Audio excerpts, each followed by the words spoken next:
Gonna be honest, don't really know what I'm doing. He was often a player that I would buy on Football Manager. It's already a terrible reason. From Jon Snow, Matt puts Dan's wardrobe to shame. You know nothing, Jon Snow.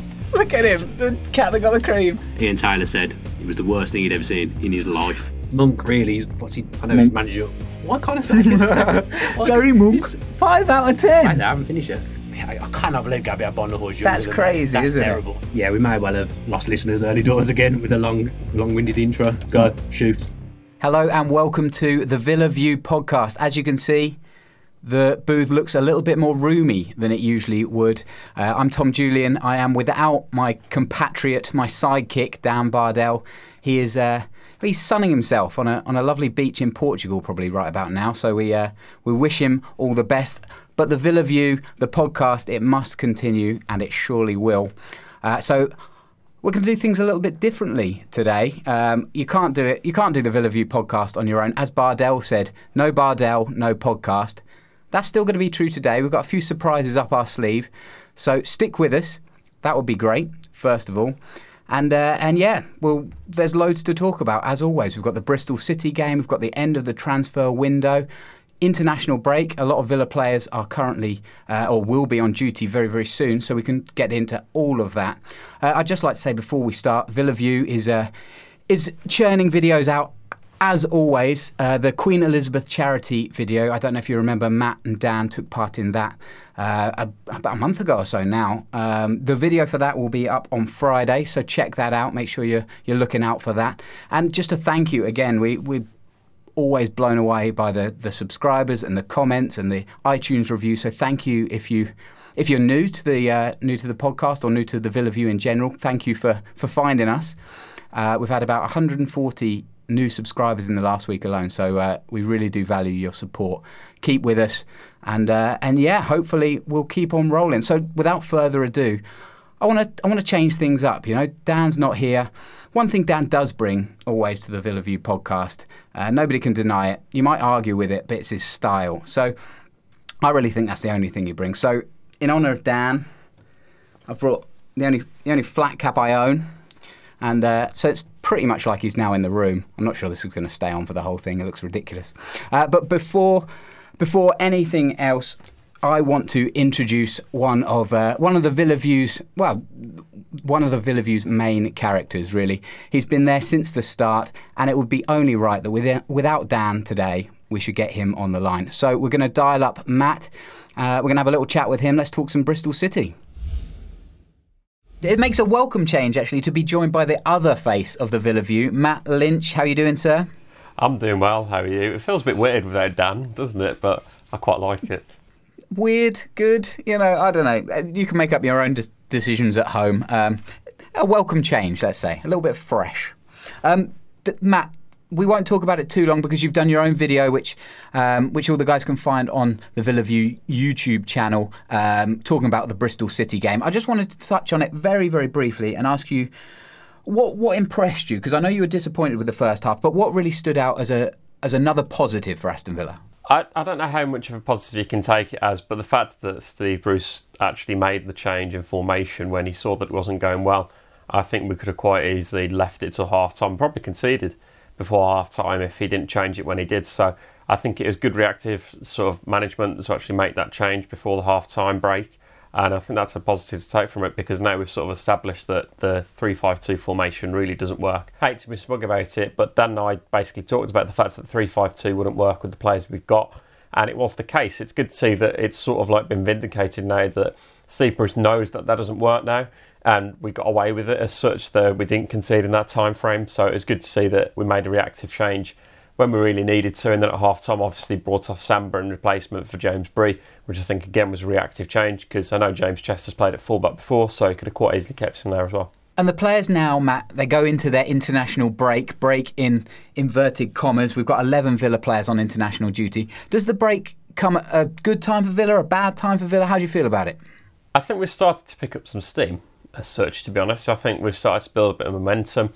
2 wins and a draw in the last sort of 10 days, 15 days. And I think it's been really good to see that we've changed our style of football. We've got more attacking.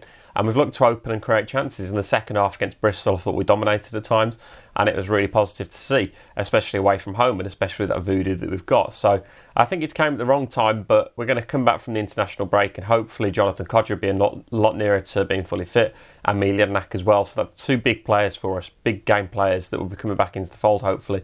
So we can hopefully have a motoring September with so many fixtures. Absolutely. Well, you've segued perfectly there. So we're going to do a speed round now, Matt. I want a prediction, a win, loss, or a draw for our 6 league games in September. Very, very busy month. So let's go for Brentford at home. 2-1 Villa. 3 points there. Borough at home. 2-1 Villa. Sensing a pattern here. Barnsley away. 1-1.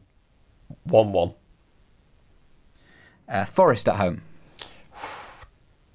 At the moment, Forest are playing good football. 1-1. Burton away. 3-0 Villa.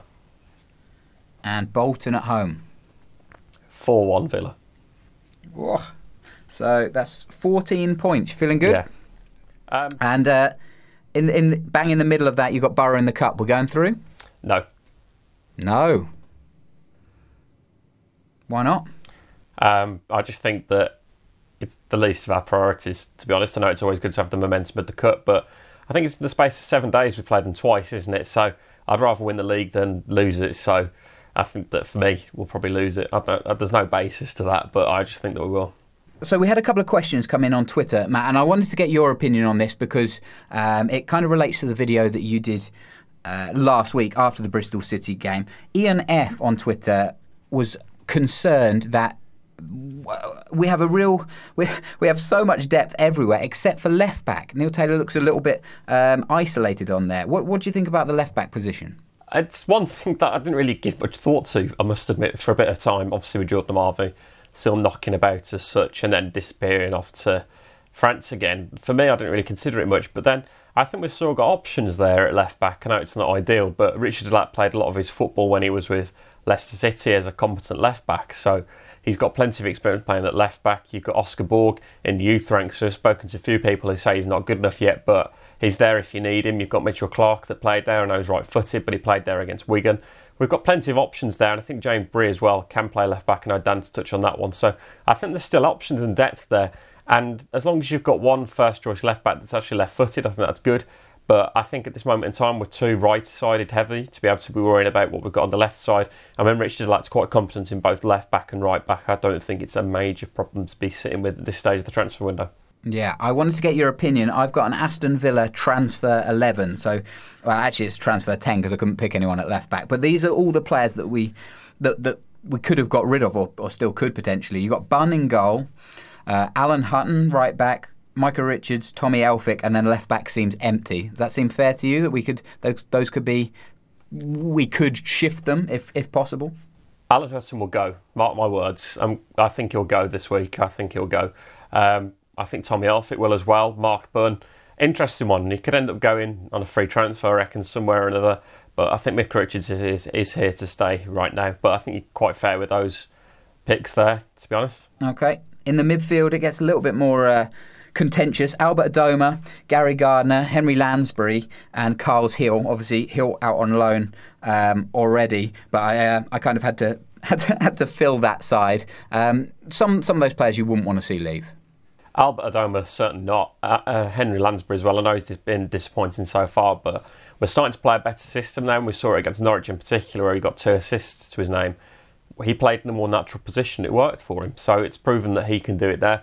Albert Adoma, I'd be absolutely gutted and quite angry if we lost him, to be honest. I just can't see why we'd want to lose him. One of the best creative outlets we've got. I know he's wasteful at times, but still last season, more assists than anybody else in that side by more than double. So it's proven of what he can do on the wing, and he's a great option to have there. And I think Gary Gardner, the ship sailed for him. Really sad about that one, to be honest, because I'd like the guy on a personal note. So I think he's a really good guy.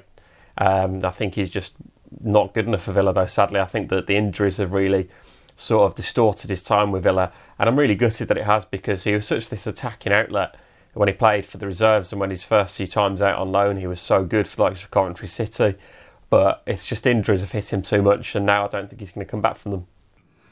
And finally, up front, Matt, you've got Ross McCormack, who obviously we're trying to get rid of if we can. Gabby Ogbonnahor was the other one, though. Nobody realistically expects him to leave in the transfer window. So it's a little bit of a dubious transfer 11, but it kind of proves the point that we do have a lot of players still on the books. Yeah, it's a concern for me, the amount of players we've got. I think that the selection headaches are good that Steve Bruce has got, but I still think we're too top-heavy still. As you touched on, we've still got a lot of players in the ranks, the likes of Micah Richards, who's probably on a huge pack still as well. Ross McCormack, Graham Bailey's talking about today on Twitter that he's off to Sunderland. Hopefully that's the case, but for me, if it's a loan deal, I don't really see the point of him going. I'd rather see him go permanently at some point, or I'd rather keep him than have him on loan even, because you may as well have the option to not have him in terms of somebody like Ross McCormack who can score goals. But yeah, for me, we've got too much depth still. No, if you get what I mean, though, it's sort of the case of we've got the good depth, but then there's still players left over that don't add any depth or worthiness to the side. Absolutely, absolutely. I want to finish with you, Matt, because I know you're a busy man. You've got plenty of things to do this evening. So Joseph Ireland, again on Twitter, this is relating to the transfer policy as well. He says, does the loan policy disrupt the young player development? Just wanted to get your thoughts on that, because obviously we've got some young players coming through whom have also earned their England call-up. So we should be blooding them, right? Yeah, Keenan Davis, Andre Green, Issa Sullivan, all obviously going on international duty for their England sides respectively, different age groups. Really good for the club, that is. Josh Onomah, I sort of raised my eyebrows slightly more Snodgrass that I'm sure people saw in the video that I talked about him. But as for Onomah, for me, that he's better than our youngsters. There's a reason why he's at Spurs and the likes of Callum O'Hare is at Villa. That's no disrespect to Callum O'Hare and it's no disrespect to these players and their ability. But Josh Onomah has played a lot of first-team football, arguably at Spurs already, for a young guy in comparison to Callum O'Hare. There's a whole gulfing class between those two. And perhaps for Callum O'Hare, he will be sticking around, as Bruce has touched on. None of the youngsters will be leaving on loan. But I think that there's a big difference in depth between the way that Josh Onomah plays and the way Callum O'Hare plays. So for me, I think it's okay to loan players to a degree. I know it's not great, but at this moment in time, he's a great option to have in the midfield, and I'd rather have him than not have him. As for Robert Snodgrass, as I've touched on, I don't know where he fits in, to be honest. So it could be potentially a waste of a loan sort of space in the squad. But as I touched on in the video the other day, he's got a lot of quality, and it's a selection headache I'd rather have as a manager rather than not. Yeah, absolutely. Matt, thank you so much for joining us. I don't feel as lonely in this studio anymore. So wonderful to always have your opinion. And thank you very much. Thanks, Tom. Thanks very much to Matt Lynch there. Always good to hear his opinion. And he is obviously the real face of the Villa View. So you can get his opinion on all things Villa if you go to the YouTube channel. There's millions of videos with Matt already. Now, we're doing something a little bit different tonight. We're gonna speak to a lot of different fans live through Skype and that kind of thing. But we've also got a popular fan across the Atlantic, Max Roberts. He's been requested on fan cams a number of times, and he sent us a short little message about what he thinks of the Villa season so far. Right, Tom. Hope you're good, mate. Just a little video message from out here in the USA. For any of you who don't know me, I'm Max. So if you ever listen to the podcast and you don't watch the fan cams, I'm probably the regular annoyance on the fan cams. For the people who've been asking where I am, I'm currently living in New York for a few months, working out here, doing football coaching. For anyone who doesn't know, I'm a football coach by trade. Because I couldn't get on the live phone in with the time difference. I'm 5 hours behind. I've been asked to send a quick video message and just my thoughts on the season so far. Obviously, living in America, it's quite hard to watch some of the games, but with the highlights I've seen, it's a mixed bag so far this season. It feels a bit weird not being down at Villa Park and being at the away games like last year. I was all over them. But starting off with the whole game, I thought at times from what I've seen, because I actually watched that one in a bar in New York City, we were quite good. We were right. We looked steady. But I think it seems the same as last season. On most occasions, we concede and our heads drop. And if we're not going to go this season, that mentality has to change. It has to change quick. Glenn Reeland's a weird one for me. He hasn't really stood out. People probably disagree with me who have seen him for 90 minutes. Again, I'm going by 10-minute highlight reels and games on Sky Sports. So I can't give a full impression. But when I'm back, hopefully I get changed. My mind gets changed. Norwich again. We were really good. We were really good that game. Nice attacking football, and that's something we've missed down the park for a while. Everyone looked like they were well cemented in their place. Looked very comfortable. Hurahan finally looks like the player we signed him for, an attacking midfielder. He's really fitting really well. If we have another bad September, we can kiss goodbye to promotion. I'm quite sceptical of us going up in the first place. I don't think we will get promoted. Again, that's just me. I just don't think we'll get anywhere near we want to be. I just don't think we've got the mentality. That's my opinion. Snodgrass, I think that's a very good signing, very shrewd signing. Well, not really shrewd, but everyone knows what he's capable of, but I think he could be a really big asset this year.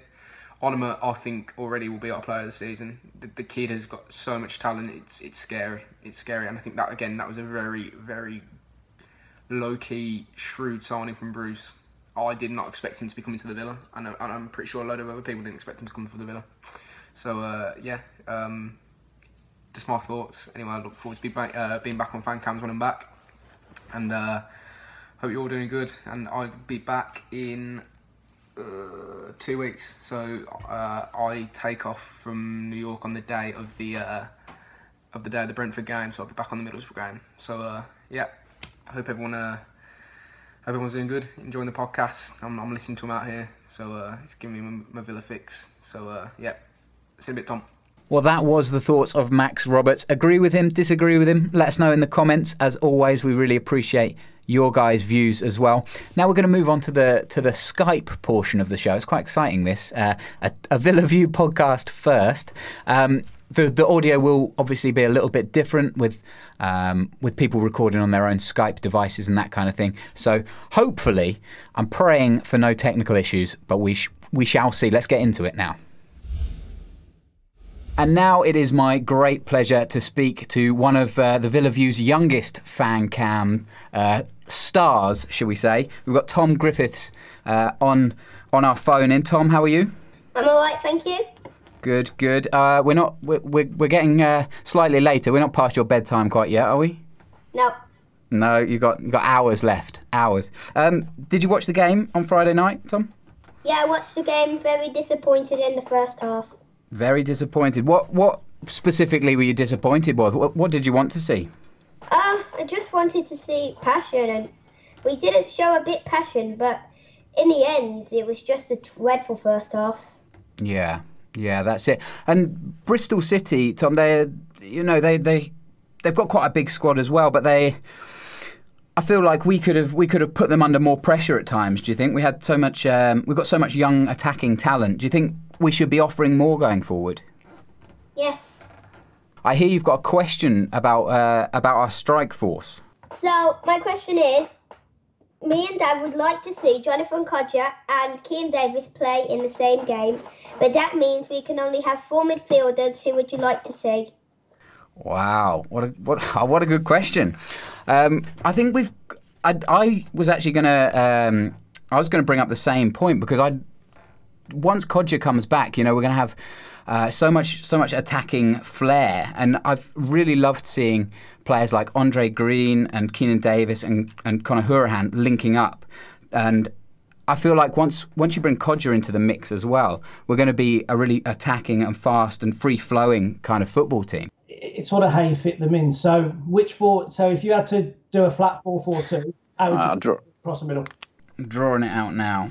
So Andre Green's a natural choice on the right-hand side. I think I'd have Jedinak at the base, Hurahan in the middle. But that's without Grealish coming back in there as well. And El Mohammadi at the moment looks lively as well. But El Mohammadi is one of these players, I think, who he's going to be brilliant one week and then you're not going to see him the next week. So that's a really frustrating prospect.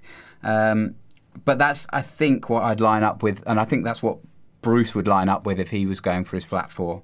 What do you think about that? I would put Andre Green, Conor Hurahan, Mio Jedinak, and Albert Adoma. That would be Albert Adoma. Yeah, I could have no arguments with that. I'd like to see that. Adoma, especially in the first Carabao Cup game. He looked really lively, and I thought he was one of the difference makers for us. And yeah, I'd like to see him have an extended role. I think Matt talked about it on the video last week after the Bristol City game, where he's kind of one of these players that might even get transferred out of the club just because, like you guys have said, there's so many midfielders, so it's really tough. Who, Tom, is your favourite kind of young player that's coming through at the moment? Who is the player that you're really excited to see? Not Grealish. Because it'd say Grealish on that, but but obviously he's come through a bit now. So who now, like the young lads? The young lads. That's a tricky one, but there's one against I think it was Wigan. Yeah, Wigan. That he showed he did very, very well. Should have got the penalty in the second half. That man is Callum O'Hare. Callum O'Hare, yeah, great choice, well done. I liked all that I've seen from these kind of players. Callum O'Hare, Jack Doyle-Hayes as well. There's been some really good performances, and it's great that we're still in the cup, playing Middlesbrough obviously in the next round, that we can see these players and start to see our own youngsters come through instead of just getting them in on loan or in transfers, isn't it? Yeah, and again with the fan cams from Wigan as well, one of the players, the young lads that was overlooked a little bit with that was Mitchell Clark. You know, he played out of position, left back. Hopefully he'll give Taylor a bit of food for thought, but he was rapid. You know, he got the ball out, and he can chase back. And to have someone with that amount of speed in defence, I think is very useful. You're totally right, and left back isn't supposed to be his most natural position either. So to be so versatile, kind of on your debut, is just such an asset. Thank you so much, guys, for joining us. Did you have anything else to say before we speak to somebody else? So you got the Carabao Cup game at home against Middlesbrough on the 19th. It's also Tom's birthday as well. I just thought I'd throw that in as well on the same day. He's going to be 9. 9 years old. What's on your birthday wish list, Tom? One thing that I really want, which I think will happen this season if we carry on winning. What do you want for your birthday? He wants to win. To get promotion. I think if we keep playing like this, Boots, keep playing these good people, I think we could actually get promoted if we play this well in recent games. Perfect. Gents, thank you so much for joining me while I've been on my own in this podcast. I really appreciate it.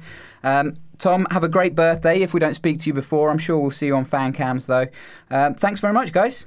No worries. Cheers, Tom. Take care. Bye-bye. Bye. Bye.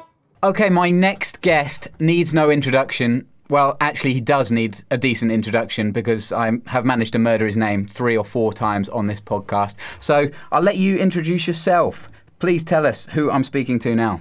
How you doing? Good evening, gents. Good evening, all. Good evening to Villa View and the rest of YouTube. It's Sean O'Guiheen, Tom. O'Guiheen. Do you know what? I would, in a million years, I would never, ever have got that. Sean I still can't get it. O'Guiheen. With a W, yeah, it's Gaelic pronunciation, you know. So, Sean, the reason that I had to try and pronounce your name so many times was because you were our competition winner. Congratulations. You're sporting the fine Villa away shirt right now. How does it feel? Feels comfortable. Nice fit. And what have you got on the... What did you go for? You didn't go for Bardell or Julian, I noticed. It was a toss-up between Bardell and I thought about Richard Bacon, but that didn't go down well. So I figured I'd go for John Terry. Probably a worthy choice. A worthy choice. Nice. And obviously your comment one, did you think you were going to win from the off? I think even you said at the start, I don't deserve to win this. An interesting tactic. Yeah, I think, you know, it was really more of a thank you than anything from the Villa View. I think you guys seem to just, you know, reach a different boundary with the public and with the fan base, and it was a personal touch, you know, that really kind of dragged me in the whole way as such. Perfect. Well, we're fans at the end of the day, and that's what we want to do. We just want to talk football. So let's get right to it. Bristol City on Friday night. Were you watching? I was. What did you think? Nervous, apprehensive. I think the first 20 minutes it was touch and go, you know. Where is this John Terry lad? Like, the tiger that used to pounce on every ball that used to come in. He seems, to use the word again, apprehensive and just a bit lackluster. I think he's maybe afraid. He's being judged by the fans. The away fans love to gloat and throw abuse at him. Yeah. And I just thought that, the back line looked very weak with that 3-5-2. Yeah, it's an interesting one, isn't it? Because you say about the away fans, they're obviously going to always be on his back. But surely he's had that his whole career, as England captain, and obviously with his past, his off-the-field past as well. He will have always been a target for away fans. So that I really don't think that's an excuse. But what did you make of the? I mean, there could have been 3 penalties. There were I don't know, a range in softness. What did you think of any of them? I just thought they looked disorganised. Villa did. I think until they switched back to the 4-4-2, I believe it was, they just looked completely disorganised. And I think the referee, fair play to him, because he let the game flow more so in Bristol's favour. So, that kind of benefited them as such. But I mean, the game was what it was at the end of the day. I think we were lucky. We're very lucky to come away with that 1-0, or that 1-1, should I say. Yeah. What did you think? I thought there was quite a difference between the first and the second half. And actually, I was quite buoyed when we went 1-0 down that we hit back so quickly. Obviously, a big deflection on the goal. But it was good to see some attacking intent rather than just kind of going into our shell like we have done in the past, especially away from home. Yeah, I mean, the man himself, Conor Hurhan, the man from Bandon, County Cork, he did us well. He did us proud, just like Conor McGregor. He did the Irish proud wearing that Villa shirt. And it's about time. It's just, it's that Villa curse. You coming out of your shell. Even Gabby, it's like this season, they've all just kind of, they're like snakes, just been lying there dormant, ready to pounce. And they've all just kind of come out. And now that he's got those 4 goals, and now that we look at, all these players seem to kind of want to sprout their feathers and, go forward. I believe that, we're a team that's just developing, but developing very, very fast.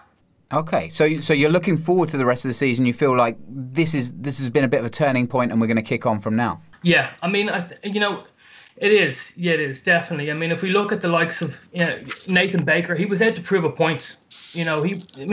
That headbutt, and he smacked Joshua Anoma in the head. And he looked like he was like, look, you lost a gem, and I'm going to show you exactly what you're missing right here. I mean, they look like they're out for blood. I've got the fixtures right in front of me. The next 6 league fixtures in September is a really, really busy month. I want you, Sean, to give me a points total. So we've got Brentford at home, Middlesbrough at home, Barnsley away, then Borough in the Cup, so ignore that one, Nottingham Forest at home, Burton away, and Bolton at home. From 18 possible points, Sean, how confident are you feeling? I think around 12 points, I think we'll do it. 12 points should ahead. I think we'll go. We'll take it to Forest. I think we'll do it to Forest. We'll take it to Borough at home. Probably win by maybe 2-0. I think at the Cup it might be a different story. At home we might take it again as well. But I think a solid 12 points will do it. For us as far as that goes. I just want to touch really quickly though on the negativity that was coming from the Aston Villa fans in regards to on Friday night in the kitchen as I was making the dinner. I could not believe what I was hearing, being compared to Man City of old in the 97-98 season when they got relegated. There's a big difference here. I just want to, punt on this really quick. The Man City of 97-98, they were literally chanting that they wanted their team. We're too good for this league. That's what they were stating, basically. But in reality, the Aston Villa fans are frustrated more than anything. We don't think we're too good for this league. It's just we want something to bind, something to come together. And what I seen on Friday night from some of those fans on the radio, it was unacceptable, really. They're very clever. Look, media outlets are very clever at what they do. You know what I mean? They'll edit things and make fans seem a certain way. What TalkSport did was they bottlenecked every Aston Villa fan that left the stadium, frustrated. I mean, these calls for Bruce out. Wake up, smell the roses. We're all in this together. Give the team a chance. Let Bruce develop what's there. Let's develop the youngsters. Let's bring in a good, strong squad. Let's come together. And this nick-nagging and coming on TalkSport when you've just left the game, probably full of booze, calm down. Let's not give the media outlets another scapegoat. Let's not give them something else to pound down upon us Villa fans. Let's bring up Talk Sport next week and let's show them this is what we're going to talk about. We're going to talk about the positivity. Forget the negativity, the positivity to bring this club forward to where it belongs. Sean, that's a very, very refreshing view, and I love to hear it. I think Dan as well, and Matt, all Villa fans, they want the best for this club. I think it is easy to get frustrated. To play devil's advocate with you, I think it's easy to get frustrated at times, but now doesn't really feel like the right time. Like we're seeing players like Keenan Davis and Andre Green come through, and even the younger lads who have featured in the cup and done so well. And actually, yeah, like you say, it's a time of growth, and it's a time where actually a little bit of positivity around Villa Park. You know, we've got 4 league home games coming up in the next month. If we can put together 12, 15 points, you know, we're going to be flying. Yeah, we will. And I look forward to it. And I just think, you know, the only way is up from here. And it's, you know, it might sound cliche, but like you said yourself, he needs to be given time. And that's it. Yeah, that's it. Sean, thank you so much for coming on. Thanks for giving your time. And we appreciate you getting involved in the Villa View. And yeah, keep supporting us. Listen, lads, thanks very much. Much obliged. My next guest is known the world over as Ginger Luke, star of the fan cams. Luke, how are you doing? Well, it's been a good evening so far. After a long weekend, I'm glad it's over and a long drive up to Bristol and back. But where do we start? Sorry, just to clarify, you are the opposite of everybody else. It's just like, oh, it's been such a long weekend. I can't wait for the week to start. That's a very interesting view. I don't mind it, but yeah. Well, let's start with Bristol City. You were there. What did you think? A draw was probably a fair result after an even match. That's left both us and Bristol City with 1 win after our first 5 games. And if we go into it, we were playing 3 at the back with Chris Samba, John Terry and James Chester. And as we've seen in previous games, playing 3 at the back, does not work. We've seen it in previous games, and I don't know why we changed a winning formation going into that first half. That first 45 minutes was absolute trash, if I'm being honest. We did nothing. We invited the pressure onto ourselves. Yeah, Luke, what was the atmosphere when the team sheets came out and it was obvious that we were going to go through it at the back? What did the fans around you guys think? Well, I was with a few people, and we were all a bit like worrying, thinking, why have we changed the winning formation? But we're going to the game. We went into a game on a positive note after beating Norwich the previous weekend. We went into it really positive. And it's not an easy place to go, Aston Gate. They won before that game. They won 5 of their last 7. So, you know, you say we were trash at the start. I felt like watching the game from afar that their chances weren't particularly penetrating. Maybe another side would have punished us a lot more. Yeah, maybe another side on the day probably would have punished us. But going into half time, we changed that formation back to a 4-4-2, and we looked a lot more stable. And I think Chris Samba suffered a knock at half time, which brought him off to see James Bree come on. When we changed that formation back to a 4-4-2, we shoved James Chester at right back, which doesn't suit him at all. And we changed it at half time back to a 4-4-2. And that second half was a lot better. We were going forward and we seemed to go for it. And then the officiating, I've said this before on a previous note, the officiating in this league is not up to a good standard. Their goal was probably offside. The geezer was standing in an offside position. And we went 1-0 down thinking, heads are going to drop now. Here we go. But this was a different Villa we seen on a Friday night. We went behind and we actually seen a reaction from the team, and all the fans got behind the team. A draw was probably a fair result in the end, but we got a reaction from the team, and we got an equaliser, which was fully deserved. People might say it took a dodgy deflection, but we deserve some luck, don't we? Yeah, absolutely. 5 points from 5 games so far. How do you really feel the season has gone, and is this a kind of turning point? You know, we've got the international break now. What happens after we come back and face our busy September? We've definitely got a busy September. We need to come back and we need to be stronger, because these first 5 games, we haven't been the best. We haven't been great, but we've been all right. It could have been better, though. Let's talk September real quickly. We've got 6 big fixtures coming in, 6 winnable fixtures as well. I wanted to get, from a possible 18 points, how many points do you think we're going to take? All right, we'll go through them one by one. Brentford at home. should be beating Brentford. Should be beating. They haven't had the best of starts. All right, 3 points there. Borough at home. Draw. 1 point there. Barnsley away. Another draw. Borough in the cup, we'll ignore that one. Forest at home. I'll go for a win. Burton away. Another draw, same as last season. A draw at their place. Tough place to go, Burton is. Absolutely. And Bolton at home to finish. Another win. Another win. So you have gone, according to my maps, 12 points.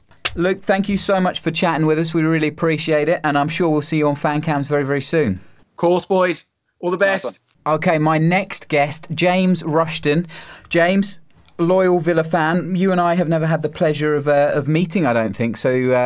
So welcome to the Villa View podcast. Thanks for joining us. It's a pleasure to be on, mate. Good to have you. Shame we haven't got Dan, but I think it's good with a solo voice, mate. Do you think? Do you think maybe that's the change that we need to make? Maybe a permanent holiday. We'll put a poll up later and we'll see how it goes. But I don't think that'll end well for me. Let's talk Bristol City. Did you watch the game on Friday? Yeah. Pretty much bog standard Villa away. I think can't really get into a game, can they? When they're not at Villa Park. A bit of a shame, really, because it's a Friday night game under the lights on Sky Sports, and it's another 1-1 draw. I mean, I'll take it. But and there's a bit of excitement through the goal, but not good enough, is it really? Yeah, it's kind of a double whammy, isn't it? Being away and being on Sky Sports, it never seems to bode well very well for Villa. What did you think with the three at the back? Where did that take you by surprise? What was your feeling when you saw that? Well, Steve Bruce said he wanted to play that three at the back from pre-season, didn't he? I remember that. Mm-hmm. I wrote about it at length. I did a lot of research into it, and then he didn't do it. So I was pretty annoyed at that, for one. Total waste of your time. Yeah, in more than one. And he sold Nathan Baker, who I kind of done everything around. I built the whole thing around him. And yeah, but I'm not Villa, so it's all right. Yeah. But yeah, it did take me by surprise because we don't really have the manpower to do it. We've got two kind of aging centre backs, and you do need a lot of it, speed and agility in the back three if you're going to play. It's the right thing to do. It's a good formation, I think, especially with Villa's wideouts. So the wing backs we've got. Alan Hutton doesn't defend. All he wants to do is get forward, and Neil Taylor's all right getting forward. So yeah, I think it's the right thing to do. But in the circumstances, it was a bit strange. I think you start with something like that at home, and it's what I would have done, to be fair. But it just didn't work out. So in your before the season started, what you would have said was that we would have lined up 5-3-2, 5-4-1, and keep Baker, and that's what you would have liked to see from the start of the season. Yeah, because Steve Bruce says, you have Baker who's left-footed because it gives you balance. That's what you want in defence, mainly discipline and balance, just so they aren't caught out. So you want someone with a left foot on the left side, believe it or not, someone with a right foot on the right side, and someone, kind of in between in the middle. And that would have been perfect with Baker, Terry and Chester.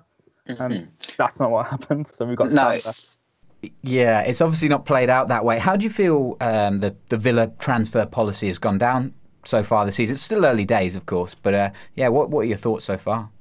It's weird because the season before last, we had a great one and it didn't work. Last season we had a great one, it didn't work, and this season I feel like we've had another good one, and evidence tells me that it's not going to work. But I've got to be optimistic about this, and I think we've fixed a few patches in the team, but we've made some more. As I said, defence was our strongest point last year. And I feel quite nervous about it now. So, and Dr. Tony's just said no more incomings. The squad's full, and that worries me a bit. With whatever's happening in defence isn't really working right now. Yeah, it's obviously it won't be breaking news, but it is. As we're recording this podcast, Tony Jar's just put out another tweet with a padlock and an outgoing player. That's what it looks like, certainly. Who do you think that player is? Based on whatever, the news that's going around, it's either Tommy Alfick or Ross McCormack. And Tommy Alfick would be a big loss because of our current centre-back status. Don't get me wrong, one injury and we're kind of done there. But Ross McCormack, I think his time's done. He's done at Villa, so not a big loss. The interesting thing with Ross McCormack more so is, though, Who wants to take him? I find that really surprising that he still seems to have takers after really not impressing at Villa and not a great time at Nottingham Forest last year either. Which, obviously he's linked with Sunderland, but I just don't see why they would bail us out, to really put it bluntly. I'm not sure. I sit next to two Leeds fans at work, and they would take Ross McCormack back in a heartbeat, to be quite fair. They've said that to me. But I can't see the reason for it as well. And I mean, if they want more firepower, I'd go for Ross McCormack if I can get him cheap. And maybe he's a player with something to prove, to be quite honest. Yeah, I can't imagine why Sunderland would, want to do that deal. Yeah, I mean, he certainly should have something to prove. It just doesn't feel like he's even getting that. I mean, he's got something to prove at Villa, and we're not seeing that from him. Our strike force seems to have gone from, at the start of the season when obviously Kodja was out and we were looking really thin on the ground. Now it looks like it's quite a prosperous place. Are you feeling more confident as we're going forward in our attacks now? Yeah, especially with what I've seen from Keenan Davis, who has added a whole new element to Villa's final third. When the way he brings other players into the game, Hurahan would have done nothing in that match without Keenan Davis being that battering ram that he was up front. And one of the things I'm scared about is, the great player that Jonathan Kodja is, he comes in, does it really fix any problems, or does it just paper over these cracks we've got in the team because he scores goals from nowhere? I mean, I'd love to win matches based on his talent. Yeah. But, if he's injured again and we're back to square one, what has it proved? How do they work together, do you think? Do you think Davis and Kodja are a natural fit together, or is it going to be one or the other? In my opinion, it'd have to be one or the other. I mean, people do want to be optimistic and say Kodja can play on the wing and cut in, but the fact is he's scored most of his goals for Villa as a central forward, driving from deep and scoring those goals. And let's see what Keenan Davis might be able to do on the wing, but for some reason people want to push strikers out to the wing, and it doesn't always work. You have your dedicated wing players who drop deep, cross the ball in early, and you have your dedicated central forwards. And I think Keenan Davis and Kodja are two alike. We had young Tom Griffiths on earlier who hoped that we could see both of them together and then play a flat midfield four. You don't think that's going to be a potential option for Bruce? I mean, I hope so. I hope these things can work together, but they don't usually work out. Our best laid plans don't work out like that. And as much as I'd like to see Davis and Kodja play together, it'd be brilliant. But I don't know if it solves a lot of problems within the team. I think when Kodja comes back, I think we see Davis relegated back to being a bench player after a promising start. Bit unfortunate. Yeah, absolutely. Well, we've got the international break coming up now, James, and then after that we've got 7 games in September, including the League Cup. So I want to get a little prediction from you. We've got a possible 18 points. Have you got the games in front of you, or do you want me to go through them? Go through them, yeah. All righty, let me find them. Here we go. So we've got Brentford at home. I think that's a win. A win? Yeah. Lovely. Borough at home. That's a draw. Right, that's a draw. Barnsley away. I'm going to go for a loss. Forest at home. That's a win. Burton away. That's a win. And finally, Bolton at home. That's a win. All right, so you're going for 13 points. That sound about right to you? Yeah, I mean, if we can get 10 out of that, I'll be really happy. After what we've seen, I don't think Villa can do anything at the moment away from home. But if we can get the job done against Burton and Barnsley, I'd like that. But after seeing what Barnsley did to us last season, I'm not too optimistic. Long term, do you think we're going up this year? Oh, it'll take a lot, more than we've ever seen from Villa in the past 6 years. And for that to kind of come out of nowhere would be a massive surprise. And I want it to happen. I just don't think it's going to happen this year. It'll take a hell of a lot. Thank you for taking the time out this evening. And hopefully we'll see you very soon. And maybe we can hang out not via Skype. That'd be pretty cool as well. Yeah, perfect. Sounds good. Nice one. Up the Villa, James.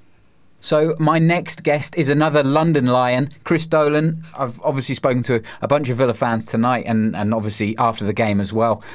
And the back three is puzzling everybody, A couple of guys have said that maybe that should have been what we went for at the start of the season when we still had Baker and players that could make that happen. But it just seemed odd to change it up at this point in the season. Yeah, and also there's a lack of pace. With our central defenders, they're all very, very, very good defenders. Very technically, they're all brilliant. But they're not exactly lightning in the pace department. And I think back four, just keep it solid. I mean, I think we all say that games are won from the back, and if we just get that back four right, get them playing as a back four, back five, including the keeper, then we work from the back, and then we start to look more solid. Like we did that little run we had back in sort of February time, and we kept it simple, and we kept it familiar with the fans and with the players, and it all was all working in harmony, and we were very, very difficult to beat. Yeah, and I think now with the firepower we have in midfield, we didn't have that creativity of Snodgrass, and obviously Herhan's been at the club longer, as is Lansbury, and I think now with the midfield creativity that we have now, then I think there's more goals in us as well, and I think if we can keep it solid at the back, then I don't see why we can't. Like I say, I don't see why we can't go on one of those big runs that Newcastle went on last season. Yeah, totally. You mentioned obviously Snodgrass, our latest signing, and you're very happy with that, yeah? Yeah. What makes you Because a couple of people, myself included, are kind of wondering where he fits in. Why for you is he such a good addition? I mean, Wally, yeah, I get that. I mean, sort of like we've got a lot of players now in that department, but I think Bruce likes players that he knows, that he trusts. El Mohammadi is, being one. And I think El Mohammadi's had a very good start to his career. I think he's proved a lot of the doubters, and I was one of them. I wasn't too impressed. It's a bit same old from Bruce, but he looks a really good player that down the flank, and I think it's very similar with Snodgrass. I think he played his best football under Bruce. Isn't that the problem though, that you've just brought in two players whom, fair play, he knows them and they play well, but they're the same. They're the same position. No, I think Snodgrass for me is more central. I think he'd be more off the front, off Hogan. I think we just have that depth now, that strength and depth, that we can be a bit more attacking when we're playing at home, and then when we're playing away, maybe you have Davis in there, and then you have Snodgrass and behind Davis, or you play like a three in the middle. I think it's just that strength and depth, and you look at our fixtures and the amount that we have in September. We need we need that, and we do have two really good players, I think, for every position. We're spoiled for choice. Absolutely. Well, you've moved perfectly on. It's better to have you than to have Dan, because you've segued perfectly into my last question. I want to ask you, we've got a very busy September, so I'm going to go through game by game. I just want to get win, loss or draw from you. Got me fixture list there written down on me bit of paper. You're more prepared than Dan as well. Oh man, everything professional. All right, let's go for it then. Brentford at home, what are you saying? I think this season they look like they're struggling. That to me has got to be a 3 point. That's got to be a real comfortable victory for us. But just never know. Yeah, especially after an international break as well. All right, next, Borough at home. Tough one. But I thought Norwich would be a lot more difficult than it was. 2-1. Barnsley away. 2-0 win. Forest at home. 3-1. I think we should be winning all of our home games. Burton away. Again, they're struggling a bit from last season. Got to win that 2-0. Yeah, wow. And Bolton at home. Again, we've got to be winning that. I mean, every game in September is very, very winnable, possibly apart from Borough. I think it'll be another 2-0 against Bolton. 100% record for Villa in September. You heard it here first. I mean, if I'm being honest, I don't think we'll win any of them deep down, but I have to be optimistic. It's a very conflicted Chris Dolan on the line here. He's going with his heart. He's going for 6 wins. Chris, thank you so much for joining us. Really appreciate your time tonight. Thank you very much, and we'll see you soon, yeah. So I teased it at the start of the show. Dan said it himself. No Bardell, no podcast. And I completely agree with that, which is why I've got the best Bardell I could possibly get today. Senior Bardell, David Bardell. How are you doing? I'm fine, Tom. You pull off a backwards cap much better than your son, let me tell you that. I've also donned the snapback cap today. Doesn't suit my shirt and trouser combination either. The other thing is 4 days of stubble to try and compete with Matt. Oh, very nice, very nice. You've got a few of Dan's grey hairs in there as well. But we won't get onto that. I've got many of Dan's grey hairs, I have to say. Before we get on to roasting Dan a little bit, let's talk a little bit about the season so far. 5 games, 5 points. We're 18th right now. Is that... How do you think that's gone? You know, at the start of the season, the optimism was there, but now we're a little bit more realistic, would you say? Well, Bruce has said it himself, hasn't he? We've got 5 points, and he expected that we should have had twice as many. And no, it's for me, it's been a really disappointing start. But I'm quite prepared to give it a few more games before we come to any major verdicts.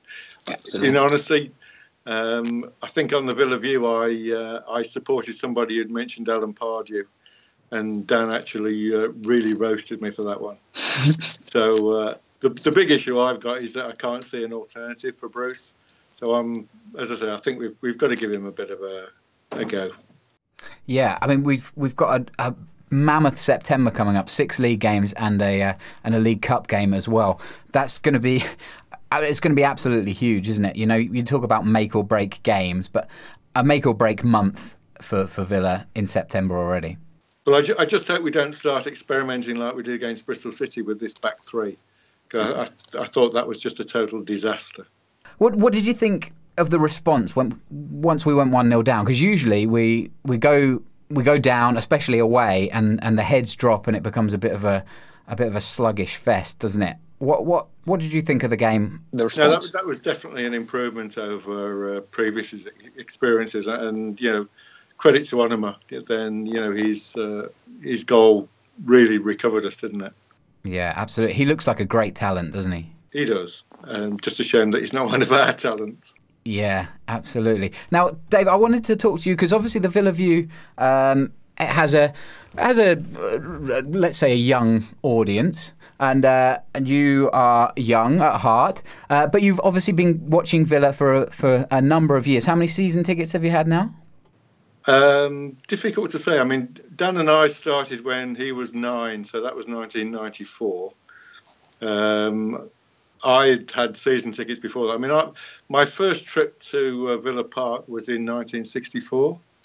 Right. And some of the names, I know that Cyberdon Blue, he may well remember some of these because I think he is of my era. Yeah. But I've written down some of the names here. Nigel Sims, Jeff Sidebottom, Mick Wright, Charlie Aitken, John Slewinoot, Lou Chatterley, Vic Crow, Alan Deakin, Tony Haitley. And then I've got a programme which was from October the 7th, 1967. I don't know whether you can actually see that. Yeah.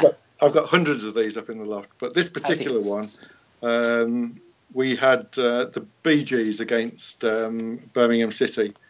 And similar players, but for those who probably don't know, that's Brian Godfrey and Brian Greenhalgh, who were our heroes up front. Yeah, absolutely. And what made you start going to the Villa? Well, it's weird actually, but it was my uncle who was a Blue Nose. Right. My dad wasn't interested in football, but my uncle Tom, he was, and he used to take me down to St Andrews. So I certainly remember, going down there with my rattle, and I never dressed in blue and white because I always knew in my heart I was a Villa fan, and my uncle Tom knew that I was a Villa fan. Really? That's amazing. Yeah. So, he used to take me down. So, of course, he gave me a thirst for it. And then, so when I was 13, I was old enough to go down to Villa Park on my own. So I used to catch the bus into the city, and then I used to walk from the city back to Villa Park and stand in the Holt End. Amazing stuff. And you've seen some great teams and some great, obviously, performances, European Cup in your day. Well, you see, you've just hit on a nerve because the European Cup certainly was in my era. But on that particular day, I'd just been made a manager at work. And they decided that I had to go off on a management course in Switzerland. So I missed it.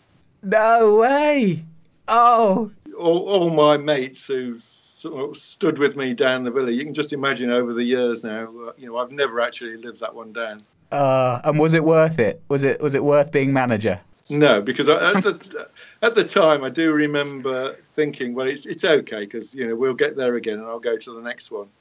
Yeah. Famous last words. Let's talk a little bit about Junior Bardell. Is there any particular embarrassing stories or embarrassing moments that you can share with us?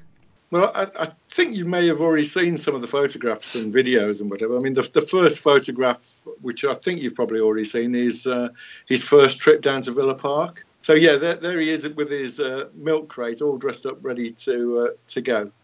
So that's the first fondest memory of him. But then the other one, which again I'm sure everybody's seen, is the half-time challenge. Excellent. For all that season, he was an absolute pain in the bum because he used to say, "Oh, look at that! Oh, look at that! Look at that! Why can't they do it?" And then, of course, the very last match of the season, there he was. And made a complete pig's ear of it. So, but he did get his own back on me when the first time I think I probably met you, Tom, which is on the Soccer AM. Yes, yeah. And we had the challenge at the end of the programme. Yeah. Where I hadn't kicked a ball probably for 30 years, and of course my first kick of the ball went a little astray, and that was it. He took on the captain's armband and he banned me from taking any more. Dave, thank you so much for joining us. We needed a Bardell and we certainly got one, so thank you very much. We appreciate it. Nice one. Cheers, Dave. I am looking forward to hearing what Dan's got to say about this, because he has no idea, right? I just hope that I'm around when he sees it, because he's going to be furious. I hope we've embarrassed him enough, because that's really important to me. Well, that is it for the Villa View podcast. It's been a little bit different this week. Thank you to everybody that's joined me, and to everybody that's watched as well. It's been a fun show, lots of different opinion, which is always great, and that's really why the Villa View is here.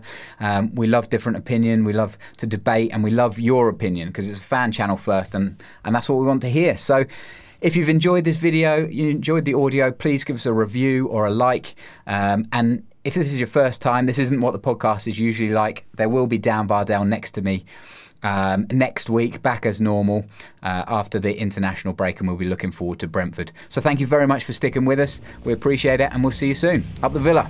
If you enjoyed that video, why not watch another? Click the video choices on screen now to go and watch them in full. Be sure to subscribe to the channel by clicking our logo there on the left. Easy peasy.